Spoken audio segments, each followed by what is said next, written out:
Biologia, Geologia. Depois temos à minha direita o colega Cesário Silva, mestre Cesário Silva, que é o diretor do agrupamento de escolas da Marinha Grande Poente. É mestre em Ciências da Educação, na área da especialização em Teoria e Desenvolvimento Curricular. O que é que estes dois agrupamentos têm em comum? É que ambos pertencem ao projeto piloto de inovação pedagógica, não apenas nos 25% de que fala o decreto-lei, mas, pelo menos no caso do colega Mário Rocha, parece que quase aos 100%. Estes dois convidados vão mostrar-nos os seus projetos de inovação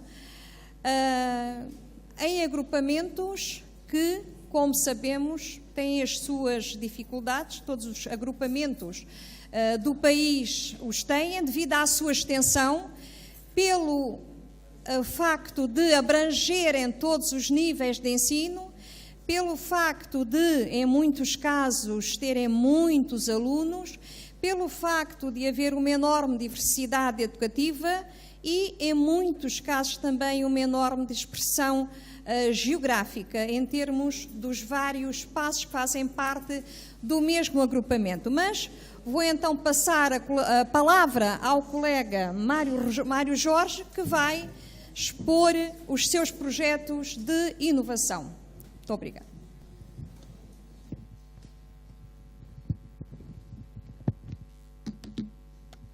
Muito bom dia a todos. Eu gostava, antes de mais, penso que não... Bom dia a todos. Eu gostava, antes de mais, de agradecer o amável convite da Federação Nacional de Educação e, na pessoa do Dr. João Dias da Silva, agradecer a todos. E nós, quando iniciámos este desafio, que se chama Projeto Piloto de Inovação Pedagógica, que se consagra no despacho 3.721, de 2017, pensámos que a primeira coisa que seria necessário era criar uma figura, um rosto na escola que pudesse embarcar este desafio. Essa pessoa é ali o meu colega Manel Ribeiro, que por acaso é o coordenador deste projeto, era ele que iria apresentar hoje, só que ele está afónico, e como afónico está, não conseguia dizer aquilo tudo que eu vou dizer, espero eu, com a mesma mestria que ele podia dizer. E a verdade é que assistimos aqui a duas apresentações no turno anterior que nos colocaram algumas inquietações. A verdade é que também o engenheiro Gonçalo Lobo Xavier, quando nos coloca aqui algumas questões, também nos traz aqui alguns equívocos que eu, embora não tenha a autoridade científica para os aqui colocar, perante esta plateia, não podia deixar de os focar. O primeiro equívoco é que a educação não é só da escola. É verdade, a educação não é só da escola. Mas a verdade também é que, para isso, a família tem que ter tempo. Tem que ter tempo para estar com os seus filhos. Tem que ter tempo para educar os seus filhos. E se há algo que nos separa, a nossa geração, da geração anterior, da dos meus pais, é que os meus pais tinham tempo para mim. E nós não temos tempo para os nossos filhos, pelo menos tanto tempo quanto deveríamos ter. E a verdade também é que a escola não pode responder a todos os problemas da comunidade. A escola não pode ser o enfermeiro, o professor não pode ser o médico, o socorrista, o professor não pode ser a ação social, o professor não pode ser a segurança social, a escola não se pode substituir a todos esses, diz-se hoje, stakeholders, que nós podíamos e devíamos trabalhar com eles em rede para que eles próprios pudessem concorrer com a escola para a solução de todos esses problemas. E a verdade é que, para isso, eu preciso, e tenho que dizer aqui nesta plateia, que a escola precisa dessa ajuda. Também a verdade é que na escola tem de haver, dizia o Dr. Fernando Egídio Reis, estabilização dos normativos. Nós todos dizemos isso. Eu diria mais, tem de haver estabilização da escola. E a escola tem que se sentir estável. E tem de haver estabilização de conceitos. Falou-se aqui do conceito de competência. Eu diria que, se eu estivesse aqui nesta meia hora, a dizer os conceitos que o Ministério da Educação, nos últimos 15 anos, foi andando para as escolas, para que nós os pudéssemos desmontar, provavelmente cada um de vocês teria uma definição de alguns termos completamente diferente uns dos outros. E a verdade é que eu deixaria aqui a sugestão, e atrevo-me a deixar aqui a sugestão, de clarificar todos os conceitos. Nós temos que começar a falar todos das mesmas coisas, da mesma maneira. E esse é um problema grave que se passa dentro das escolas e que eu gostaria de partilhar convosco. E depois, se queremos docentes mais bem preparados, docentes preparados para os novos desafios a nível da formação profissional, então pense na formação básica dos docentes.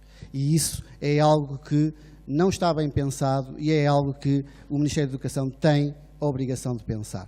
E eu dou-vos só um exemplo, falou-se há pouco de formação profissional, se pensarem, por exemplo, na educação especial, veem o quanto tantos professores todos os anos têm que trabalhar com crianças com necessidades educativas especiais e o quão eles não estão preparados, pelo menos cientificamente e pedagogicamente, para o fazer.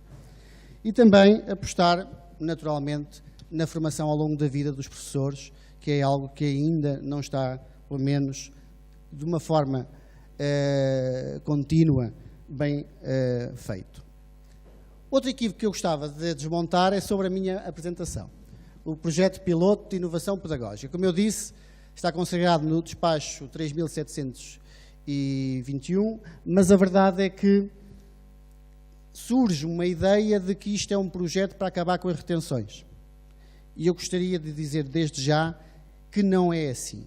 A verdade é que o Ministério da Educação, se quisesse acabar por decreto com as retenções, tê-lo-ia feito ou falo-ia, mas acredito mesmo que essa não é a grande missão deste projeto piloto. Eu, por acaso, com muito orgulho faço parte desse projeto, o meu amigo Cesário também faz parte desse projeto, mais 4 escolas estão, para além de nós dois, neste projeto a nível nacional, e a verdade é que nós, e eu próprio, vejo como uma forma de autonomização da escola, em que a escola chama a si um conjunto de competências, um conjunto de objetivos para cumprir a sua missão. A sua missão de uma forma mais consentânea com aquilo que são as necessidades da comunidade local. É verdade que nós não podemos dizer que não temos metas, claro que sim.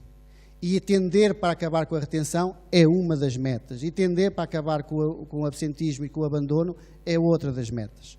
Mas não é isso que faz o projeto piloto de inovação pedagógica. O que faz este projeto piloto ser piloto e de inovação pedagógica é, como disse, atrevermos a ser mais autónomos. E dar essa autonomia aos professores, como se falou anteriormente também, retirando-lhes, e eu levo essa lição para casa, aquele trabalho burocrático que nós, diretores, muitas vezes somos muito responsáveis por os professores dentro das escolas terem tanto trabalho burocrático. Muitas vezes acusamos facilmente o Ministério da Educação, mas nós também somos muito responsáveis por isso. Assumo completamente, está bem? Ora bom, sobre então, depois desta introdução, eu sei que só tenho meia hora, mas também não vou ocupar meia hora, acho eu. Eu gostaria de primeiro dizer quem somos nós. Se isto está ao contrário. Bom, nós somos um agrupamento de escolas com cerca de 1.183 alunos, que vai desde o pré-escolar ao 9º ano. Temos 3 turmas EFA, uma delas é do EFA secundário, mas não temos o ensino regular do secundário, infelizmente. Somos aquilo que se chamava anteriormente um agrupamento vertical, mas que acaba no 9º ano, está bem? Portanto, a escolaridade obrigatória para nós ainda não é os 12 anos, retirando, como eu disse, o EFA secundário que temos. Temos 4 estabelecimentos, um é um jardim, só, isolado, depois temos 2 centros, grandes centros escolares, que têm jardins e primeiro ciclo. E temos a escola-sede, que tem 2º e 3º ciclo, para além, repito, do EFA de básico e secundário. Quanto ao enquadramento socioeconómico, provavelmente foi isto que fez com que nós, em 2009, fôssemos introduzidos no programa TAPE, Território Educativo de Intervenção Prioritária. Temos cerca de 85% dos nossos alunos que têm subsídio, que têm ação social escolar. Portanto, é um território extremamente desfavorecido, é um território que nós estamos a fazer um esforço enorme para que ele possa, de facto, ser um território onde os alunos sejam felizes a aprender. Eu com 2 micros não sei muito bem para qual é que é de falar. Quanto aos nossos problemas, são um bocadinho semelhantes a todos os problemas que qualquer escola tem. Eu vou antes para aqui que dá-me mais jeito, está bem? Aulas centradas no professor, aprendizagens pouco significativas, avaliação pouco formativa, dispersão curricular, and so on. Nós podemos ali enumerar imensos problemas, mas a verdade é que estes são aqueles que se prendem, sobretudo com o diagnóstico que fizemos quando lançámos este projeto piloto. E depois, isto é o que tínhamos antes, o depois, leia-se aqui depois, está bem, como o agora, está bem? Porque isto aqui ainda não está tudo alcançado, mas nós queremos alcançar. Ambientes inovadores de integração e articulação, uma nova matriz curricular, que já a temos e já estamos a implementar, estimular o pensamento crítico, potenciar a comunicação, a colaboração e a criatividade dos nossos alunos.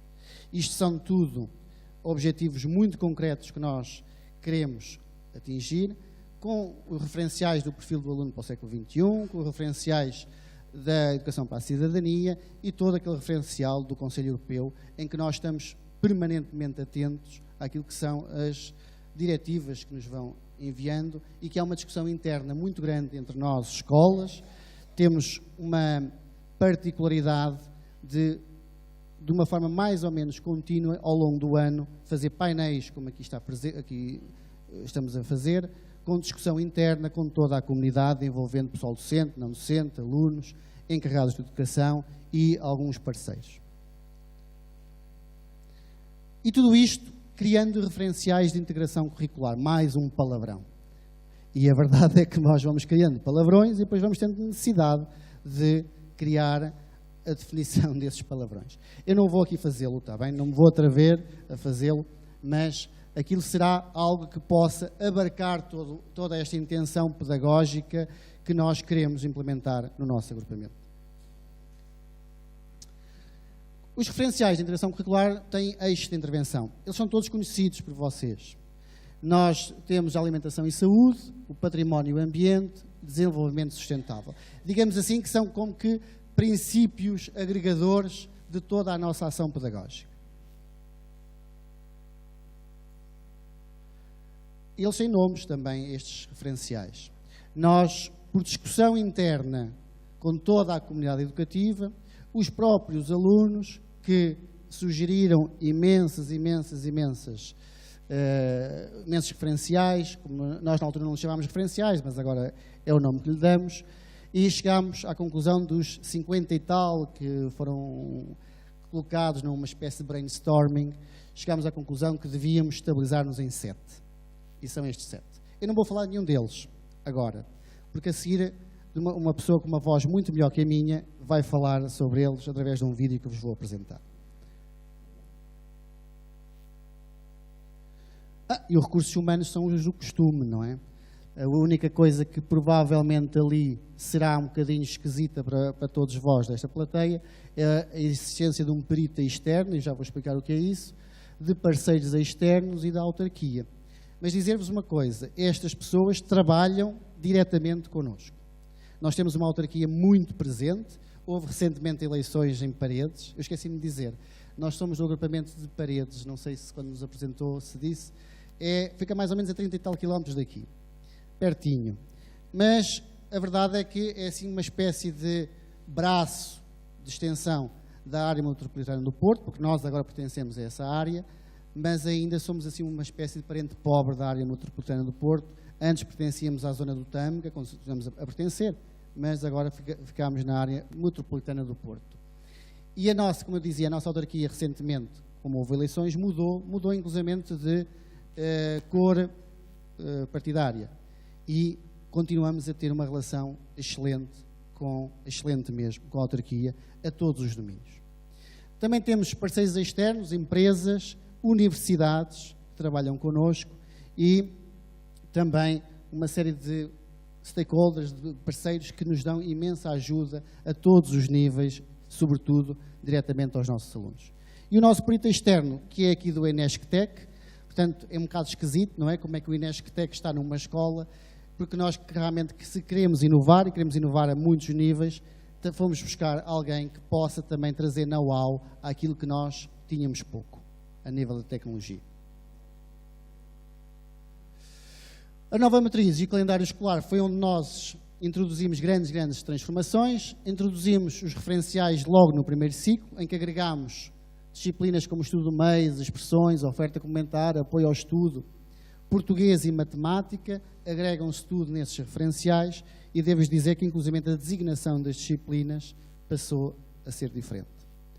No segundo ciclo é a mesma coisa, em vez da introdução temos o desenvolvimento dos referenciais, que agrega disciplinas como educação visual, educação tecnológica, música, cidadania de intervenção social, apoio ao estudo, tecnologias de informação e comunicação e de uma forma mais não tão direta, ou seja, não mudando o nome da disciplina, mantendo o nome da disciplina também atravessa a educação física, a história, o português, as ciências e também o inglês, como vocês vão ver a seguir, e outras disciplinas mais tradicionais também estão aqui implicadas. No terceiro ciclo, todas as expressões mais o SIS, e, para além disso, a ciência, a fisicoquímica, a história, a geografia, o laboratório de aprendizagem, o português e o inglês. Mas todas as disciplinas, qualquer disciplina, esteja ou não prevista na matriz, pode e deve ser integrada nestes referenciais. Para além disso, introduzimos semanas temáticas por período no calendário escolar. E o que é isto? Uma semana por período, os alunos têm trabalhos de apresentação, tertúlias, têm observação, têm avaliações, têm toda uma avaliação formativa, têm um conjunto de, uma panóplia de atividades diferentes naquela semana e no seu calendário escolar, que os obriga a fazer, a ser criativos, a intervir, a comunicar, a colaborar. Bom, e como eu dizia, agora vem a voz bonita, está bem? Uma imagem vale mais do que 1000 palavras, portanto, eu peço que introduza o filme. Senhora realizadora. Acho que é mais para a frente. Ups. Obrigado. O agrupamento de escolas de Cristelo é constituído pela escola-sede, que se situa na EB23 de Cristelo, e pelos centros escolares de 2 igrejas e Sobrosa Cristelo. Aderiu ao programa TAPE em 2009 e integra desde o ano letivo 2016-2017 o projeto piloto de inovação pedagógica. O projeto piloto de inovação pedagógica trouxe a autonomia curricular que possibilita ousar na procura de soluções inovadoras para tentar erradicar problemas causadores de insucesso. Estas soluções pretendem ser de integração curricular, garantindo as aprendizagens essenciais e o desenvolvimento pessoal e social, recorrendo quer às novas matrizes, como a novos ambientes de aprendizagem. A alteração da matriz curricular conduzindo-nos aos referenciais de integração curricular, RIC, envolvendo diretamente no primeiro ciclo as disciplinas de português, estudo do meio, expressões, oferta complementar e apoio ao estudo, sendo a matemática integrada mediante cada referencial criado. No segundo e terceiro ciclos, as expressões, a cidadania de intervenção social e o apoio ao estudo foram direcionadas na sua totalidade para esta medida, que é em articulação com português, matemática, ciências naturais, HGP segundo ciclo, educação física, educação visual, artes, laboratório de ciências naturais, a história e a geografia, através do SIS, enriquecem e garantem a multidisciplinaridade e a integração intencional do currículo. Com a criação dos RIC, garantimos não só o alargamento dos tradicionais ambientes de aprendizagem, salas de aula, a qualquer local ou espaço onde possa existir objeto de conhecimento, mas também a possibilidade de trabalhar o currículo formal e informal de forma prática, cruzando com saberes e competências.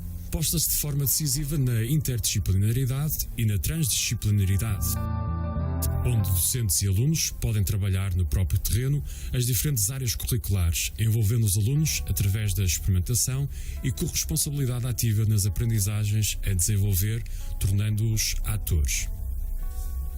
Esta visão de sala de aula levou-nos neste momento à referenciação de 7 diferentes ambientes de aprendizagem, nomeadamente a ecovia, cozinha pedagógica, descoberta do património, entre artes, Campeonato do Mundo de Futebol de 2030, Acostuma-te à música e Eu, Tu, Nós e a Europa, onde as únicas regras são a integração do currículo e a multidisciplinaridade. Ecovia. Aproveitando o espaço exterior da escola, visa criar um ambiente de aprendizagem diferenciado e multidisciplinar, onde alunos e professores se sintam mais motivados, tenham um local privilegiado de trabalho com acesso a conteúdos de lecionação in loco. Cozinha pedagógica. Criação de um espaço em articulação com a educação especial, projeto de educação para a saúde e educação sexual, cursos EFA, cidadania e intervenção social, a fim de motivar os alunos para os aspectos nutricionais e de economia doméstica, e em que os docentes possam incentivar os alunos para o saber fazer. À descoberta do património. Trabalhar o património material e imaterial regional e nacional, apostando em trabalhar on-site, sempre que possível, o currículo, chamando a nós a Rota do Românico e outros locais de interesse pedagógico como uma verdadeira sala de aulas. Entre artes. A partir da percepção, emoções e ideias dos alunos, o objetivo é estimular a criatividade e iniciativa em articulação com as expressões, história, línguas, entre outras, pois cada obra de arte, além do significado artístico, tem sempre a si associada relevância histórica. Campeonato do Mundo de Futebol de 2030. O futebol é sem dúvida potenciador de motivação. Idealizar toda a envolvência ligada à realização de um evento com estas características permite articular com a geografia, história, línguas, expressões, cidadania, onde todas têm imensos conteúdos a explorar com esta temática. Acostuma-te à música. Fomentação de espaços de criação e interação musical para os alunos, criando e dando continuidade a grupos musicais existentes. Por outro lado, e sempre que possível, dar a conhecer as tradições musicais da região e do país, umas vezes trazendo até nós grupos e associações culturais e musicais, outras vezes nos locais onde as mesmas tenham a expressão. Eu, Tu, Nós e a Europa. A nossa identidade parte da nossa freguesia e vizinhança, passa pela nossa região e pelo país e integra o continente com o qual partilhamos o espaço económico, mas também cultural, articulando diversas áreas disciplinares, cidadania com o Erasmus+. Outra mais-valia será explorada pelo conhecimento da dinâmica das instituições, dos nossos direitos e deveres enquanto cidadãos em Portugal e no espaço europeu. É ainda possível convocar os diferentes parceiros da nossa comunidade, integrando os valores sociais e comunitários igualmente importantes no crescimento académico e humano dos nossos alunos. Queremos que o processo já iniciado comece a contribuir para uma verdadeira mudança na interiorização dos saberes, tornando-os mais significativos. Os alunos são mais intervenientes na sua aprendizagem, desenvolvendo a autonomia e o espírito crítico. Estimula-se a criatividade, a capacidade de comunicação e a colaboração. É certo que o caminho ainda é longo, mas estamos convictos de que com a aprendizagem mútua teremos alunos bem mais felizes e ativamente interventivos. O difícil faz-se já, o impossível vai levar mais a...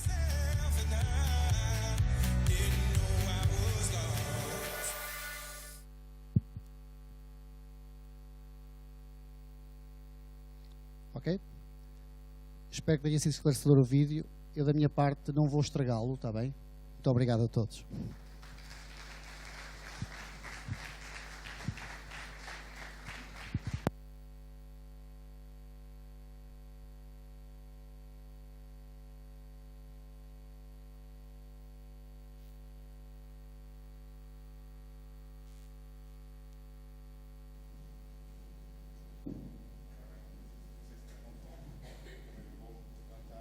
O agrupamento de escolas. Se calhar,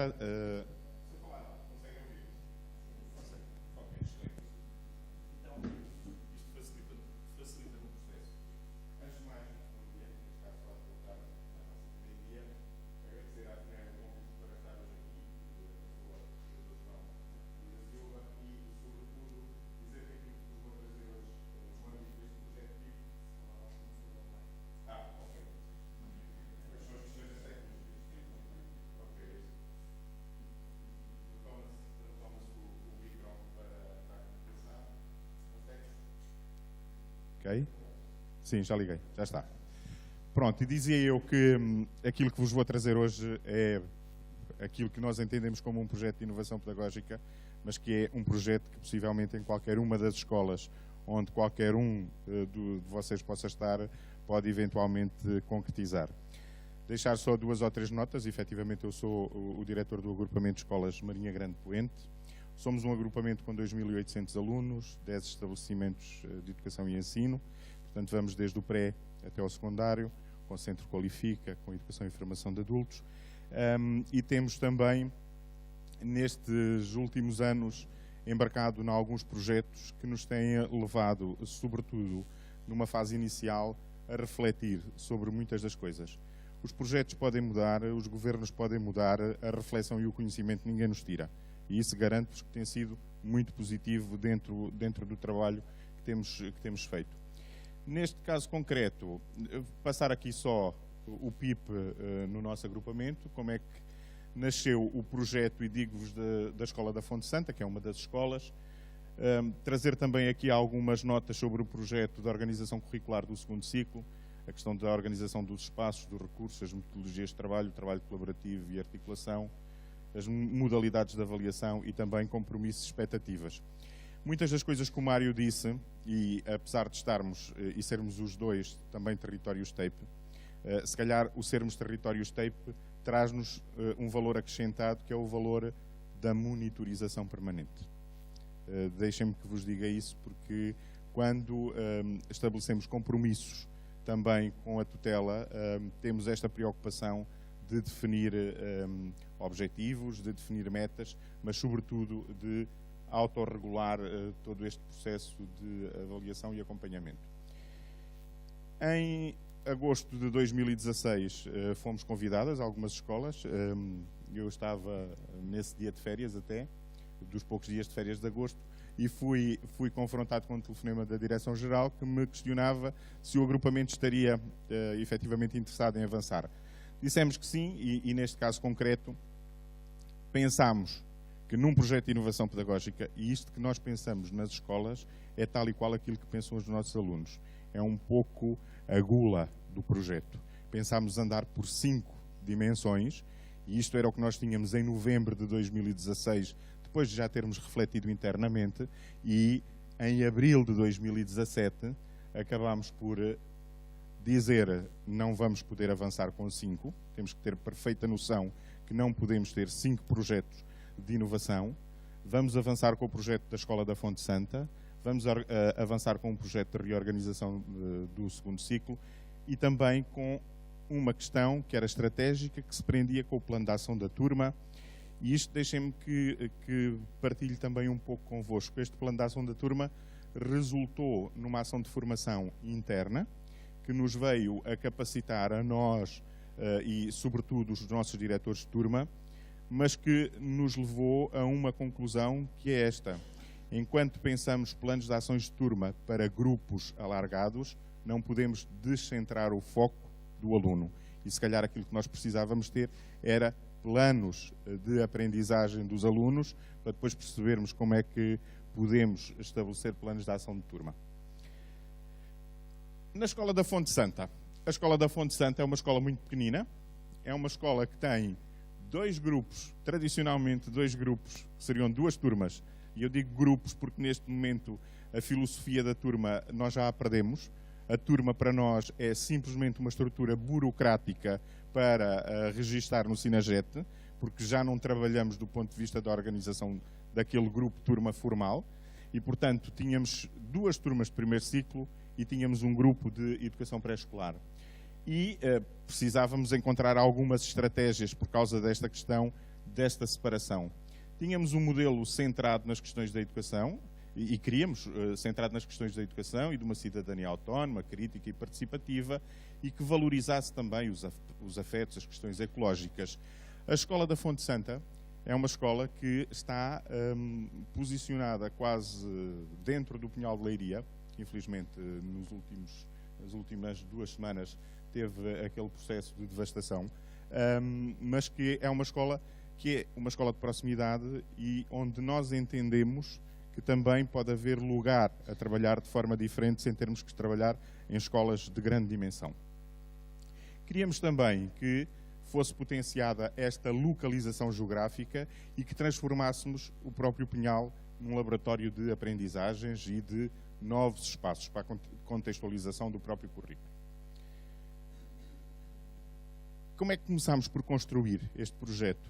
Em março, decidimos convocar os pais dos meninos desta escola e partilhar com eles, numa sessão, colocando uma coisa muito simples, que era o que gostaríamos que fosse a escola, como devem aprender os nossos filhos e de que forma os pais podem ter um papel mais ativo na vida da escola.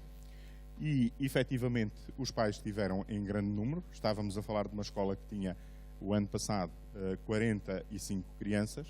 Este ano tem 57, portanto, cresceu. E, portanto, os pais foram também auscultados, trabalhámos em grupos. E é interessante perceber que aquilo que os pais esperam da escola, no fundo é aquilo que nós, enquanto educadores, também esperamos da escola e que a sociedade espera. Não esperamos nada diferente uns dos outros. Gostaria que a escola fosse um sítio que as crianças se sentissem felizes. Gostaria que a escola fosse um sítio onde todas as crianças fossem felizes e onde adquirissem os conhecimentos necessários.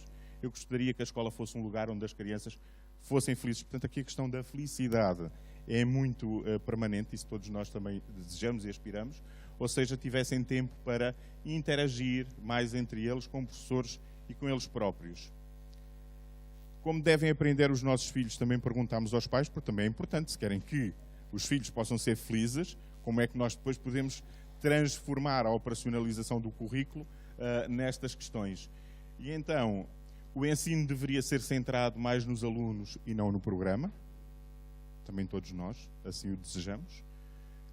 O ensino deveria envolver mais as crianças em todas as matérias.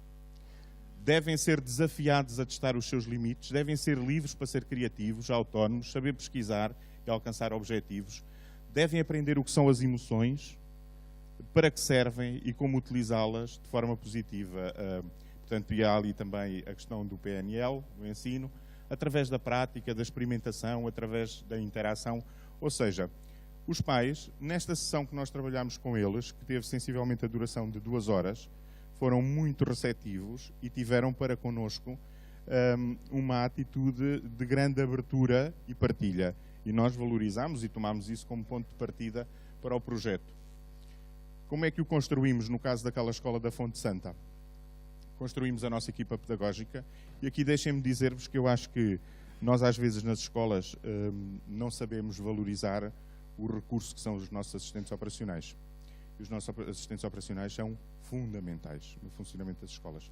Eles têm um papel preponderante na educação pré-escolar, no jardim infantil, mas têm também um papel que pode ser muito mais alargado no caso do primeiro e do segundo ciclo, e todos nós percebemos que a entrada do assistente operacional dentro da sala de aula é uma mais-valia e é também uma forma de articular o nosso trabalho.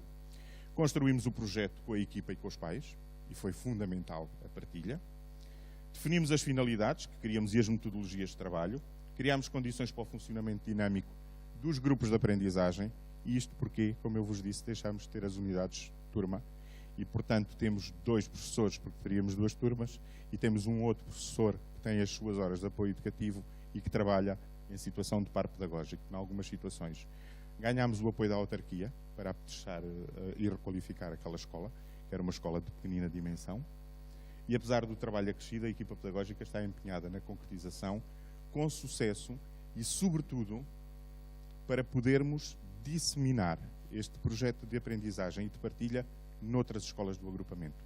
Não avançámos com projetos de inovação pedagógica em todas as escolas de primeiro ciclo, avançámos numa e avançámos nesta porque também nos permitia fazer aquilo que para nós é importante, a articulação pré-PRI, ou seja, trabalhar as questões das transições. E é basicamente isso. Promoção da articulação, a definição para as várias áreas de critérios de organização, ou seja, como é que eu organizo, e ficou assente uma questão. Com a turma do primeiro ano, ou com o grupo dos meninos do primeiro ano, não vamos trabalhar o domínio da língua portuguesa com eles juntos, porque eles ainda não sabem ler. Estamos a trabalhar ainda de forma autónoma, mas há já outros domínios do currículo onde as atividades são organizadas em função dos grupos.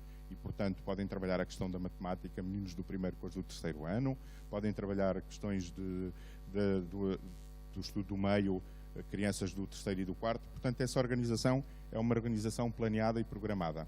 E o envolvimento dos pais, também enquanto criação de uma comunidade de aprendizagem, é fundamental para o sucesso do projeto.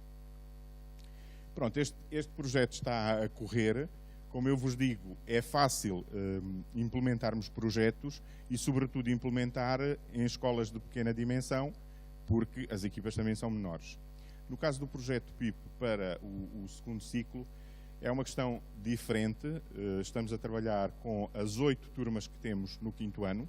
Não fizemos seleção de turmas, ou avançávamos com todas aqui, neste caso, porque estão todas concentradas na escola básica, ou então parecer-nos-ia que não seria uma estratégia positiva explicar aos pais porque é que avançam estes e porque é que não avançam os outros. Tem alguma dificuldade nesse sentido. E então, nós temos uma dificuldade, todos nós sabemos isto e identificamos sem ter que fazer grandes estudos, que há uma dificuldade crescente na transição do primeiro ciclo para o segundo ciclo em virtude da passagem de uma monodocência para um regime disciplinar e pluridocente. Temos as estratégias ainda muito centradas no professor. O professor, e desculpem-me dizer isto, mas eu acho que quando chegamos ao segundo ciclo é quando o professor se assume muito como especialista de uma área, quando eu acho que nós temos que ser todos especialistas de mais do que uma área.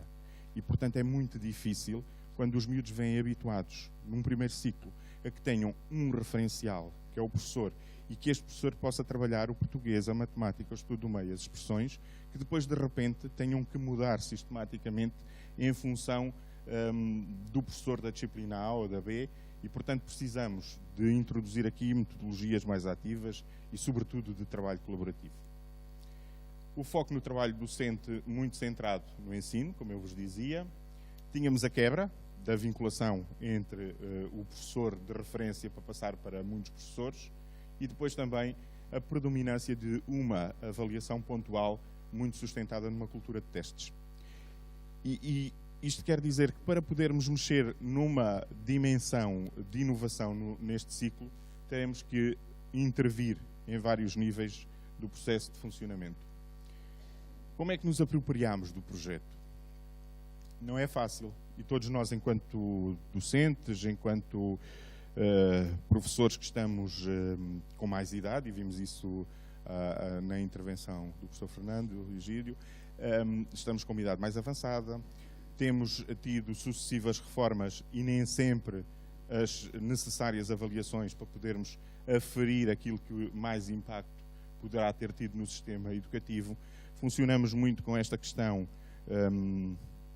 e dizia, a questão da comunicação é fundamental e se nós não nos entendermos e não falarmos a mesma linguagem não é possível e, portanto, para esta apropriação tivemos que trabalhar todos juntos, partilhar, sobretudo também ter momentos de formação, aceitar compromissos e responsabilidades. Constituímos as equipas e as equipas dos docentes que nós constituímos para estas 8 turmas foram docentes que estavam disponíveis para iniciar esta experiência. Ou seja, as pessoas não foram obrigadas a ter de ir, não, vamos dar a possibilidade das pessoas também se identificarem. Juntámos áreas, a questão da pulverização e da disciplinarização, e nós no agrupamento tínhamos algumas tradições que nem todos os professores de matemática eram simultaneamente professores de matemática e ciências, uns só davam matemática, outros só davam ciências, uns davam português e HGP, outros davam português e inglês, outros só davam HGP, e, portanto, tentámos logo à partida trabalhar nesse sentido, apostámos no trabalho colaborativo e, sobretudo, partilhámos também o projeto com os pais e demos voz às suas preocupações. E também em reunião com os pais destas crianças, que são cerca de 190, tivemos a oportunidade de os ouvir e de tentar também trabalhar no sentido de os tranquilizar, sobretudo. Esta reorganização tinha como pontos de partida a necessária formação e a capacitação para metodologias mais ativas e, sobretudo, para a avaliação das aprendizagens. Todos falamos em avaliação formativa, é tão difícil fazer avaliação formativa? Não vale a pena inventar. Oh, meus caros amigos, todos podemos dizer que fazemos avaliação formativa. A pergunta que eu faço a seguir é: que impacto teve esta avaliação formativa? Permitiu-me aferir o que o aluno aprendeu? Permitiu-me aferir o que eu consegui transmitir? Permitiu-me posicionar-me perante o grupo de alunos? O que é que eu faço com o resultado desta avaliação formativa? Acho que há um longo caminho a percorrer e, portanto, não vale a pena dizermos ou enganarmos-nos dizendo que apostamos muito na avaliação formativa. Todos vamos querer fazê-la, mas vamos ter que a fazer adquirindo competências. E, portanto, o sucesso deste projeto também passava por dois eixos ou dois planos. Um plano organizacional, através da monitorização dos tempos e dos conteúdos, e do plano pedagógico e metodológico, através do trabalho colaborativo e interpares. Estas questões da supervisão, eu acho que nós temos que desmontar algumas palavras e perceber o que é que eu ganho com o outro, o que é que o outro me dá e, sobretudo, o que é que eu, se entro na sala de um colega, o que é que eu tenho para trazer para a minha prática que eu não tenha necessariamente que lhe dizer a ele: epá, hoje estiveste menos bem ali. Acho que não temos que ir nessa perspectiva. Este modelo pedagógico, muito centrado numa escola inclusiva, não vale a pena pensarmos que... E ser uma escola inclusiva não é ser uma escola integradora. Eu acho que todos nós já somos escolas integradoras. Já conseguimos integrar. Precisamos dar um passo à frente para ser uma escola verdadeiramente inclusiva e não necessariamente só para os alunos com necessidades educativas especiais, para todos, como é evidente. E esta escola inclusiva supõe que todos tenham igualdade de oportunidades para realizar aprendizagens bem-sucedidas, o que exige justiça, equidade e capacidade para darmos mais a quem mais precisa, porque possivelmente a mochila que traz e que chega à escola não traz todas as ferramentas quando comparado com outros. E o desenvolvimento das aprendizagens implica também aqui uma reorientação dos projetos pedagógicos para o saber fazer e o saber ser. Eu não consigo ensinar só a crianças que vão ter de fazer determinada tarefa se eles só ouvirem, fazemos assim, fazemos assado. Eu dou às vezes como exemplo, se eu vos pedisse a vocês para listarem a sequência operativa para a troca de um pneu, se calhar alguns ficariam com algumas fases ou etapas importantes, porque não nos lembraríamos dela. Não é verdade? Pois, as senhoras têm uma estratégia ótima, que é, em determinado momento, pedem a colaboração, e os cavalheiros também costumam ajudar, mas isso não nos desvincula desta responsabilidade. Bem, em que é que isto resultou nesta nossa reflexão? O Mário não disse, mas eu vou só dizer.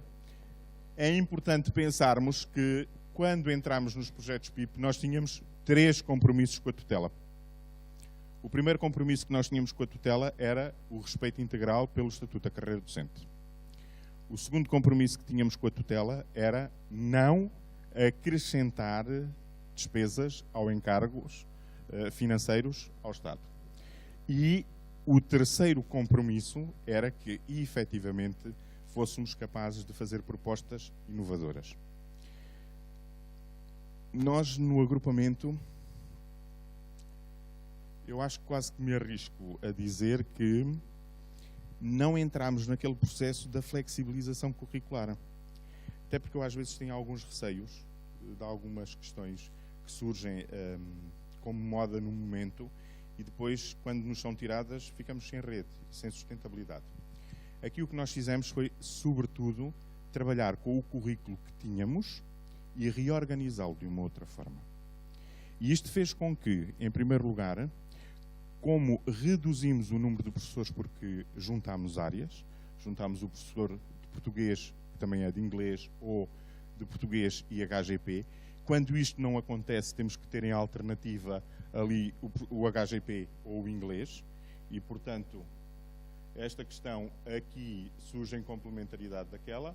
Temos depois a matemática e as ciências, a educação física, as expressões artísticas, e, portanto, as expressões artísticas junta o domínio do EV e do ET, a educação musical, a educação moral e religiosa, e, portanto, temos este plano curricular. O que é que nós fizemos neste desenho? Fizemos uma coisa que foi retirar um tempo semanal, no caso do professor que tem 9 tempos, porque tinha 6 tempos de português e 3 tempos da outra disciplina, e o tempo que falta aqui foi vertido na oficina de projetos. Temos a matemática e as ciências, que igualmente verte um tempo para aqui, mas este outro tempo que aqui está foi um dos ganhos que nós fizemos. Falamos todos das ciências experimentais e percebemos que o segundo ciclo tem muita necessidade de trabalhar a questão das ciências experimentais. E aí aplicámos ao segundo ciclo aquilo que já estávamos a fazer no terceiro ciclo, que é desdobrar a turma. E, portanto, um professor que dá matemática e ciências tem 10 tempos na sua componente. Estamos a trabalhar numa dimensão de 45 minutos. E, portanto, ao termos aqui a dimensão da oficina de projetos, trabalhamos 6 tempos semanais para a oficina de projetos. São 3 tempos numa tarde, mais 3 tempos noutra tarde.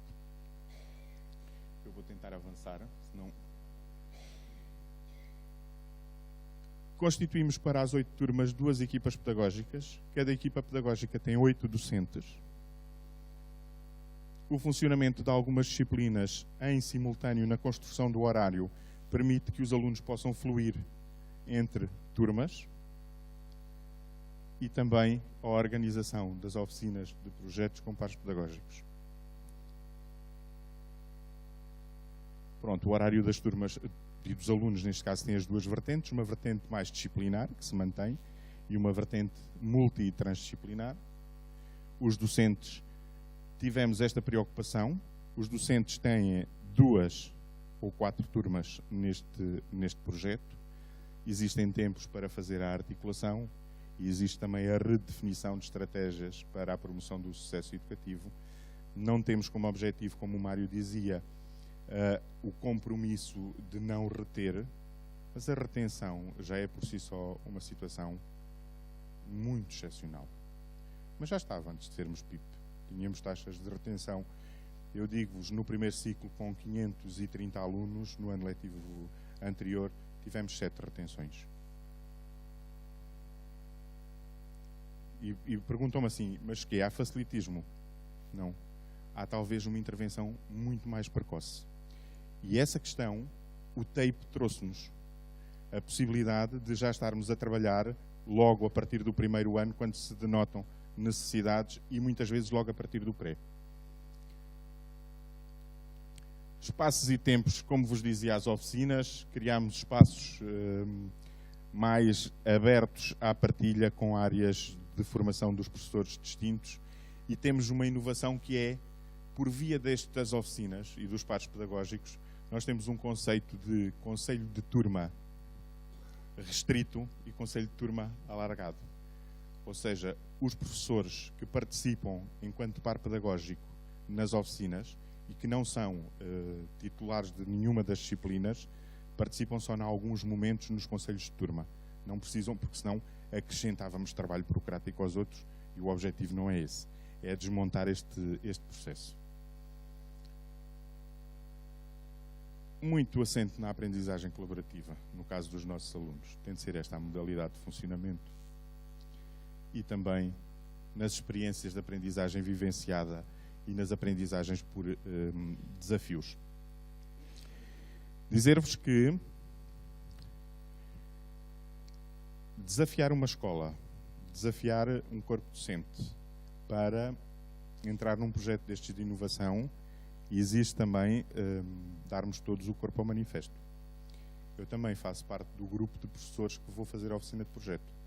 E faço até porque preciso perceber como é que funciona a oficina de projeto e preciso perceber que os nossos miúdos de 10 anos são excelentes com telemóveis e são jovens que não sabem ligar um computador. Não sabem. Ligam tablets, telemóveis, fazem pesquisa orientada, perante um computador eles não sabem. Perguntam, é aqui que se liga? Mas e agora, o que é que eu faço? E, portanto, esta é uma das questões que tem sido trazida para as oficinas, trabalharmos de uma forma multidisciplinar. Projetos.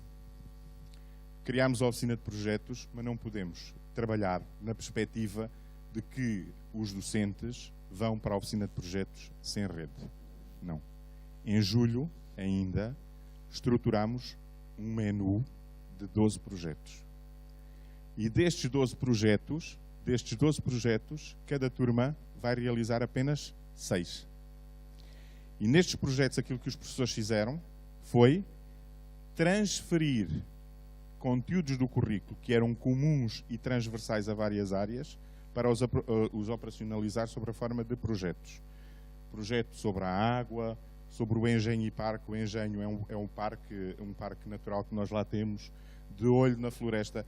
Isto foi em julho, meus caros amigos. Quando eu vejo isto, fico assim um bocadinho arrepiado, porque 3 meses depois estamos praticamente sem pinhal. A questão da alimentação, afinal o que se passa aqui, Ambiente Mais, a Fada Oriana também, foi um dos projetos, a Marinha em Bicicleta, o sono. Podemos pensar a questão de trabalhar o sono e as horas do descanso com os pais, envolver os pais também neste projeto. Português e inglês no mundo, quem sou eu, imagens que nos movem. É engraçado que nós, há muitos momentos que, estando no grupo, nós temos algumas partilhas e depois nunca temos este momento da partilha integral. Eu vi as coisas do Mário, que eu não tinha visto ainda, e o Mário possivelmente está a ver alguns projetos que também não sabíamos. Mas isto só quer dizer que, mesmo afastados, o sistema não está tão desintonizado quanto isso. Estes projetos estão, como eu vos dizia, todos estruturados, os professores reúnem, são constituídas as equipas, e não estamos na perspectiva de trabalhar projetos ainda de uma forma transdisciplinar, na verdadeira acessão da palavra, que é envolver os alunos logo na definição do projeto. Ainda estamos a trabalhar projeto numa metodologia mais interdisciplinar. Havemos de lá chegar com esta experiência e com essa prática. Eu estou quase a acabar, acho que se calhar já ultrapassou o meu tempo. Ora bem, se isto tudo foi importante para operacionalizar, não menos importante é a questão da avaliação. E aqui estamos em processo de formação e em permanente reflexão para saber como é que podemos fazer, sobretudo, melhor. E, portanto, a avaliação formativa é fundamental e exige feedbacks mais regulares com o envolvimento direto dos professores, dos alunos, dos pais e dos encarregados de educação. Em muitas circunstâncias falamos nos encarregados de educação e eles são de veras fundamentais para o sucesso do projeto, mas sobretudo para o sucesso também do nosso trabalho. Como é que se formaliza? Se temos que dar tantos feedbacks, passamos uma avaliação quantitativa semestralizada, mas temos agora, vamos fazer na próxima semana, a avaliação formativa deste primeiro momento. É aquilo que equivale ao que vocês fazem nas vossas escolas da avaliação intercalar do primeiro período. É uma informação intercalar. Havemos de a fazer em dezembro, também, informação qualitativa e descritiva. Não fazemos avaliação quantitativa em dezembro. Havemos de a fazer em fevereiro. Em abril voltamos a fazer qualitativa e descritiva e no final do ano há a descritiva e quantitativa. Portanto, fevereiro e junho, regime semestral. Agora, este é um dos aspectos de inovação. Confesso que pensei que o Ministério também não nos daria esta oportunidade, mas as pautas já não vão ser do domínio público, o que me vai dar, desculpem eu dizer-vos isto, um certo prazer de não ver fotografar pautas para perguntar porque é que o Manel tem uma nota diferente da Maria. E, portanto, porque o Manel é o Manel e a Maria é a Maria, verdadeiramente. E, portanto, a avaliação passa a ser dada a conhecer e trabalhada com os pais e com os encarregados de educação. E no final do ano teremos uma pauta. Pauta é esta que diz se transita, não transita. E no caso do 6º ano, se concluiu, não concluiu, porque estaremos depois em ano final de ciclo. Mesmo a acabar. Compromissos e expectativas.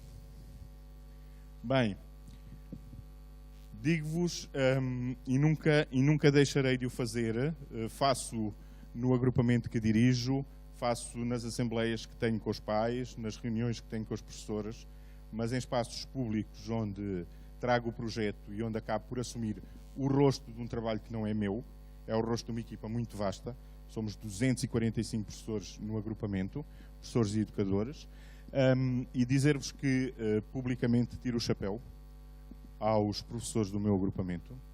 Tiro o chapéu e tiro o chapéu aos professores, porque apesar de todos estes desgastes da carreira, ainda continuam a estar disponíveis para embarcar em projetos e ainda continuam a dizer que se temos de trabalhar, então façamo-lo melhor e façamo-lo também de forma a sermos mais felizes. Aos alunos, porque se envolvem, e aos pais, porque confiam. E verdadeiramente é importante a confiança dos pais para fazer acontecer a mudança. Quanto à expectativa, a expectativa é que efetivamente se construa uma escola mais autónoma. Estes projetos trazem-nos corredores de autonomia. Se tivesse aqui o professor Verdasca, se calhar ele diria uma avenida, com a sua pronúncia alentejana, ele diria: ó Cesário, isto é uma avenida, vocês é que ainda não viram tudo. Eu não digo que seja uma avenida, mas gera corredores, e gera corredores para sermos mais autónomos, sermos também mais inclusivos. Deixar-vos só esta nota: as oficinas de projeto para os alunos com necessidades educativas especiais são excelentes, do ponto de vista da interação, da partilha e do trabalho em múltiplas dimensões. Todos temos talentos, às vezes precisamos é saber quais são os que temos. E dizer também que os profissionais estarão mais motivados. Não é só com projetos que nós motivamos as pessoas, precisamos de outras coisas, mas seremos capazes de promover uma escola de qualidade para e com todos os alunos, que é esse o objetivo. De certa forma, aquilo que eu acho que traduzirá este PIP e estes projetos é isto que eu vou pedir àquele senhor, porque é nisto que eu acredito.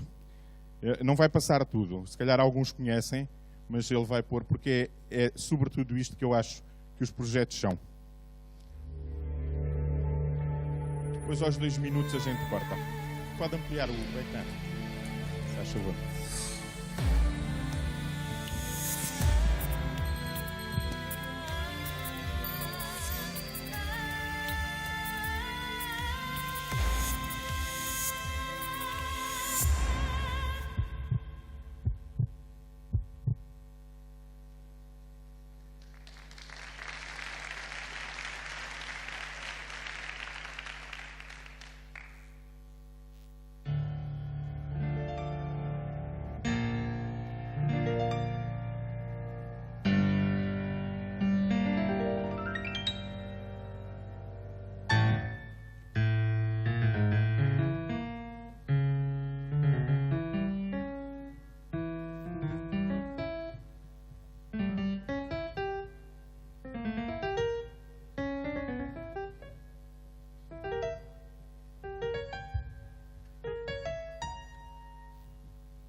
Já chegou. Eu não referi uma questão e que se calhar é importante dizê-lo. Quando criámos a oficina de projetos, não criámos mais uma disciplina. Criámos uma metodologia de trabalho. Não há avaliação específica para a oficina de projetos. A avaliação da oficina de projetos é vertida diretamente nas disciplinas que estão envolvidas na oficina de projetos. Portanto, seria um contrassenso dizermos que temos um currículo tão extenso e depois, que é isto que eu tenho mais vezes com os 25% da flexibilização. É quase que podermos pensar, isto não faz falta, e depois vamos fazer aquilo que se tem feito nos últimos anos, que é voltar a meter mais coisas dentro. Eu acho que temos de ter aqui algum cuidado e alguma sensibilidade à questão da flexibilidade curricular. Mas, portanto, não é mais uma disciplina, é sobretudo uma metodologia de trabalho, em trabalho colaborativo, pedagógico, não temos apoio ao estudo, daí termos convertido as horas, e quando é preciso trabalhar de forma mais pontual, trabalhamos. Obrigado.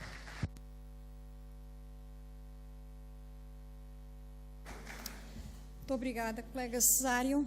Também fez aqui uma exposição muito clara, muito interessante, tal como já tinha feito o colega Mário Rocha. Eu percebi, pelo que aqui foi dito, que tudo aquilo que nestes agrupamentos, especialmente no agrupamento do Cristelo Paredes, uma vez que o projeto foi adotado mais na totalidade, tudo o que é menos bom, tudo aquilo que não presta, não queria empregar o termo, mas sinceramente é o que me ocorre, é deitado fora.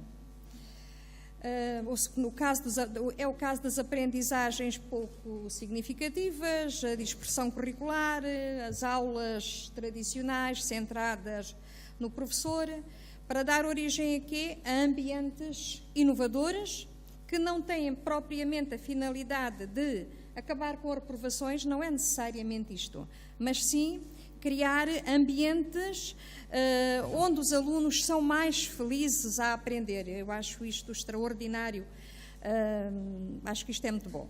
E só assim é possível haver mais sucesso e menos abandono escolar.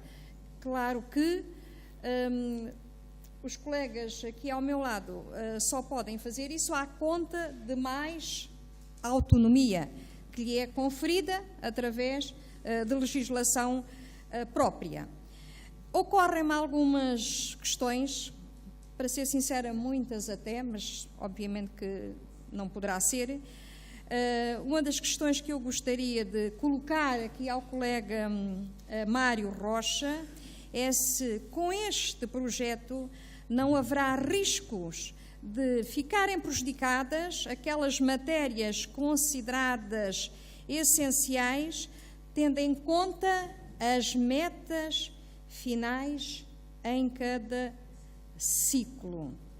Calculo que sei qual é a sua resposta, mas não podia deixar de perguntar isto. Obrigado pela pergunta. 1, 2, experiência. Já cliquei. Agora sim. Obrigado pela pergunta. Eu vou responder-lhe à pergunta e não quero fugir de maneira nenhuma a ela, mas só queria fazer aqui um parênteses, porque o que eu vou dizer deve-se à Federação Nacional de Educação e eu tenho que lhe dizer. Eu recebi imensas mensagens neste momento de alunos e de professores que estão a ver este acontecimento. E isto deve-se a vocês e, portanto, muito obrigado. Isto para ir buscar as palavras do Cesário, os meus professores e os meus alunos estão de corpo e alma neste projeto. E eles sentem-se tão agradecidos e tão felizes dentro da escola que estão a ver em direto o que está aqui a acontecer através da internet, através dos nossos meios tecnológicos existentes na escola e, portanto, agradeço à Federação Nacional de ter dado esta oportunidade aos nossos alunos estarem a ver isto em loco.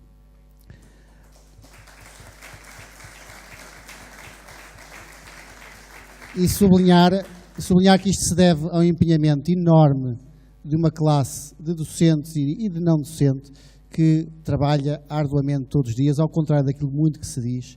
Os professores são fantásticos e a eles, ao meu corpo docente e a toda a gente que trabalha connosco, o pessoal não docente também, os meus parabéns e um muito obrigado. E isto porque eles me estão a ouvir e eu tenho que dizer isto, está bem? Quanto à pergunta, de todo nós sentimos que estamos a deixar de lado aquilo que se chama metas curriculares ou aprendizagens essenciais, aquilo que entenderem que assim seja. Só desmistificar outro pequeno equívoco. Nós não estamos a trabalhar por projeto, assumimos que não estamos a trabalhar por projeto, porque isso iria trazer, em termos conceptuais, alguns problemas à escola, aos professores, aos alunos. Não estamos. Começámos por fazer e mudámos depressa o rumo, porque sentimos que não era o rumo que queríamos seguir. Exatamente porque sentimos, a dada altura, que o importante é que os alunos integrem o currículo, o importante é que os alunos e professores saibam exatamente aquilo que é a orientação curricular e as aprendizagens que são verdadeiramente essenciais, mas também com base em referenciais, como eu disse, de educação para a cidadania e do perfil do aluno para o século XXI, onde as aprendizagens essenciais têm que ser sempre uma orientação que está vincada em todo o trabalho que é feito. Não criámos nada de novo, integramos o currículo de uma forma muito mais significativa para os nossos alunos, tornando as aprendizagens também elas muito mais concretas e que eles aprendem a saber fazer, a saber pensar, a ter sentido crítico, a ter sentido colaborativo e, numa palavra, a ser muito mais felizes a aprender. Muito obrigada pela resposta. Agora gostaria de colocar também uma questão aqui ao colega Cesário. Como fica o trabalho dos docentes neste tipo de projetos? É necessário que haja mais professores? Afinal, o trabalho faz-se com menos professores. Posso colocar a questão também de forma extensível aos assistentes operacionais, ou ficam os professores que estão, mas com mais sobrecarga de trabalho? Também é uma questão que não podia deixar de fazer. Ora bem, os professores... Tem que estar um bocadinho de tempo. Se calhar já chegou. Já está. Os professores não têm, do ponto de vista da componente letiva, alguns até ganharam horas. Não houve nenhum grupo disciplinar que tivesse perdido horas, como é evidente. Houve aqui alguma rentabilização daquilo que eram horas que nós fazíamos no apoio ao estudo e que estão, na sua grande parte, realizada na componente do 79. Outros docentes que não têm realizavam na componente letiva, como é evidente, e, portanto, desse ponto de vista, rentabilizamos essa parte. Fomos buscar outros colegas que se disponibilizaram para trabalhar no projeto em função de projetos que estão em funcionamento na escola.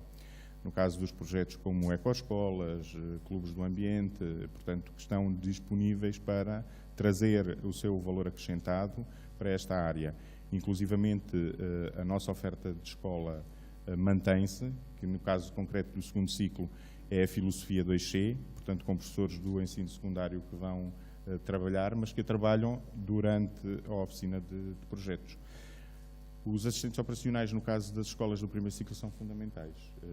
Sem eles não é possível trabalhar e, portanto, cada vez mais vamos reconhecendo. Precisamos, sobretudo, valorizá-los e perceber que hoje em dia a realidade dos nossos assistentes operacionais não é a mesma de há 10, 15 anos atrás.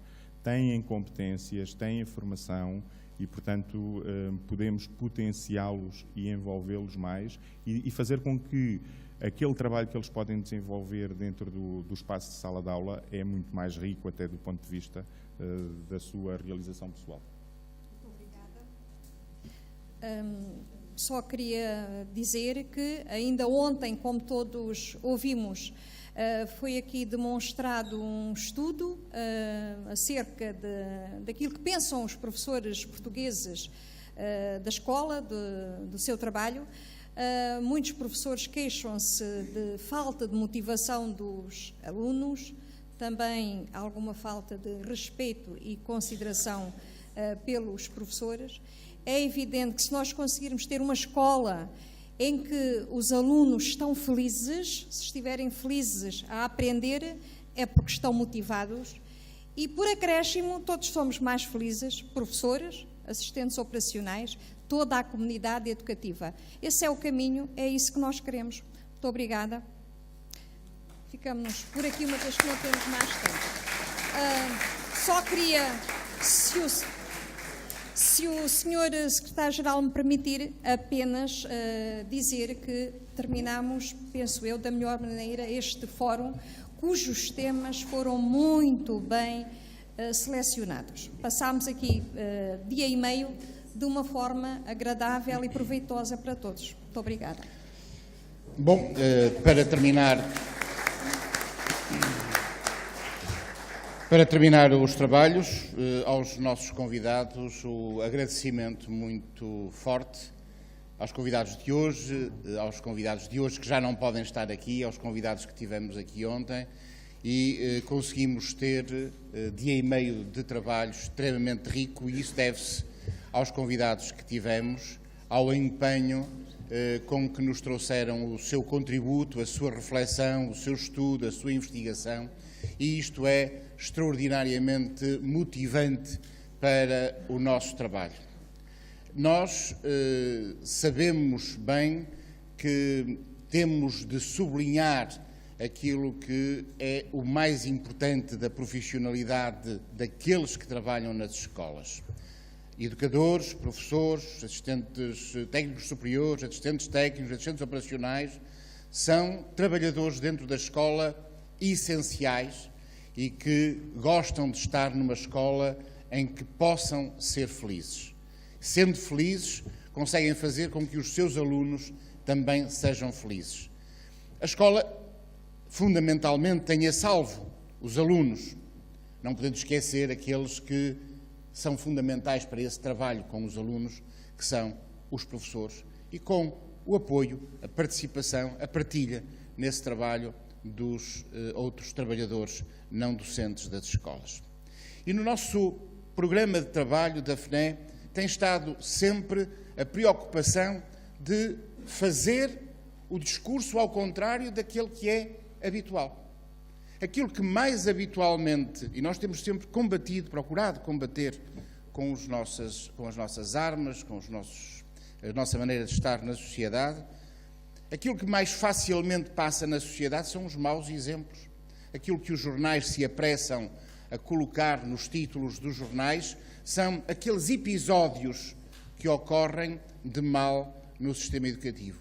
E é difícil encontrarmos oportunidades para que aquilo que de fantástico se faz nas nossas escolas, e fazem-se tantas coisas fantásticas nas nossas escolas, e isto não é apresentado, não é genericamente divulgado, não se fala. Não é uma questão de autoestima dos profissionais, também faz parte.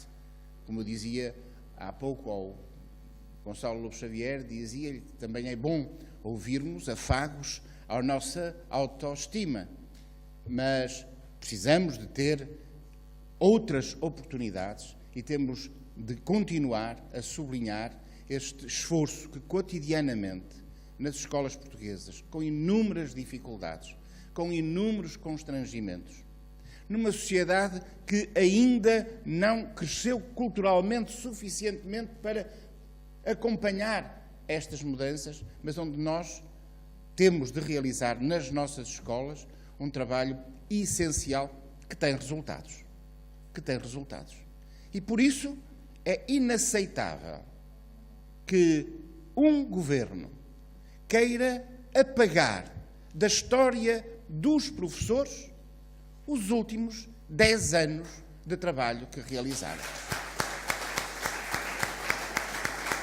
Não tem a legitimidade de invocar os fundamentos dos orçamentos anteriores que continham as normas para o congelamento, para agora quererem prolongar na fase do descongelamento a situação que nos orçamentos anteriores, em termos de congelamento, era determinada para os professores e que agora serve para este Orçamento de Estado de suporte para desconsiderarem, desrespeitarem este trabalho que é feito todos os dias nas escolas.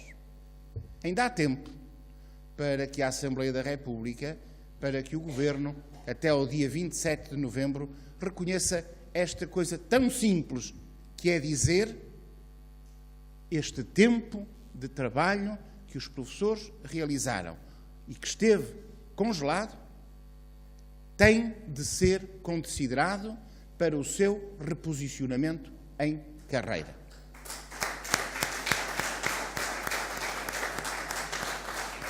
É isto que a Assembleia da República tem de admitir nas correções que tem de introduzir no Orçamento de Estado. Mas pode ser que a Assembleia da República ainda não tenha ouvido muito bem aquilo que nós estamos aqui a dizer nesta sala, que temos dito ao Ministro da Educação, por carta que lhe dirigimos, segunda vez, a pedir reunião, porque à primeira reunião ele recusou-a, nos grupos parlamentares com quem teremos reuniões proximamente, mas também estaremos na Assembleia da República no próximo dia 15 de novembro, em concentração, para dizer bem alto à Assembleia da República, quando o Ministro da Educação estiver lá dentro a defender um Orçamento de Estado, que espero que já seja diferente deste, nós estaremos cá fora a lembrar aos deputados e ao Governo que o Orçamento de Estado tem de respeitar os professores portugueses e que o tempo de serviço que esteve congelado tem de ser considerado para reposicionamento em carreira no futuro. E que não abdicamos deste direito. Não desistimos. Foi este o princípio com que nós fizemos o Plenário Nacional de Professores no dia 12 de outubro em Aveiro. Dissemos, não desistimos. Dissemos lá a todos, quantos lá estávamos, que não desistíamos. Não desistimos. No dia 15 de novembro, lá estaremos. E iremos para greve a partir do dia 13 de novembro, até ao final da votação do Orçamento de Estado, se, eventualmente, entretanto, o Governo não corrigir a situação. Vamos fazer uma greve por dias, em cada dia, cada professor falta um pouco, para dizer ao Governo que tem de corrigir a situação. Mas também temos de lembrar ao Governo que é tempo de, na clarificação de conceitos, por uma vez, sabermos bem o que é componente letiva e o que é componente não letiva. E que não podemos fazer com que a componente não letiva seja um saco sem fundo, ao qual se vão buscar todas as horas de que a escola precisa para poder funcionar. Tem de haver respeito pelos limites do tempo de trabalho da componente não letiva dos professores.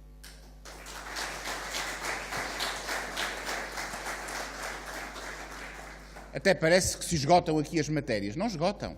Há outras. Há a questão do respeito pela aposentação. Há a questão dos concursos. Porquê é que nós não temos concursos que respeitem a lista graduada nacional? É tão simples. Porquê é que nós, de uma vez por todas, não acabamos com a amálgama que é a legislação sobre concursos e a simplificamos dizendo a base é a graduação profissional. Ela é que dá segurança às pessoas. Quando começam a inventar coisas à volta das colocações de professores e dos concursos, só fazem asneiras. E, portanto, é tão simples fazer isto e acabar com a precariedade. Acabar com o desrespeito que é os professores acumularem contratos, a seguir a contratos, sem terem direito à vinculação. Estas também são matérias importantes, mas há esta que é mais urgente e nós vamos estar, todos nós, vamos estar no dia 15 de novembro a dizer ao Governo e à Assembleia da República que o Orçamento do Estado tem de ser corrigido. Bom regresso, boa ação sindical, parabéns pelo vosso fórum.